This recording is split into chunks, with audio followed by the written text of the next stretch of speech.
Karachi SSP Shoaib Memon जी अहम press conference. भारतीय agency रासा वास्तु रखंदड़ 4 जवाबदार गिरफ्तार। SSP शोएब मेमन एक हंगामी प्रेस कॉन्फ्रेंस दौरान बताया तो गिरफ्तार कयल जवाबदार भारतीय कर्नल रंजीत सां सीधे राब्ते में हुआ। उन्हनि जे कब्ज़े मां 4 दस्ती बम, 1 पिस्टल ऐं 1 गाॾी हथाई आहे।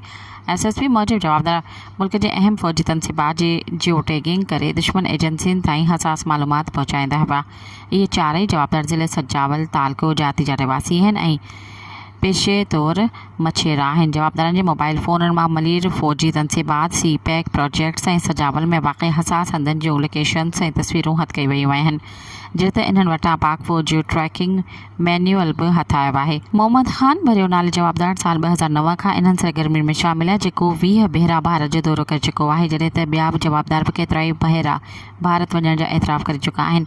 SSP शोएब मेमन वधीक चयो त सभिनी जवाबदारनि जा भारतीय बॉर्डर सिक्योरिटी फोर्स BSF जे कर्नल रंजीत सां राब्ता हुआ। गिरफ़्तार जवाबदार ख़िलाफ़ दहशतगर्दीअ जा जासूसी ऐं मुल्क दुश्मनीअ जे दफ़ात तहत केस दाख़िल करे जांच शुरू कई वई आहे। सब्सक्राइब कयो अवामी न्यूज़ HD खे ऐं ताज़ा तरीन ख़बरुनि लाइ ॾिसंदा रहो अवामी न्यूज़ HD।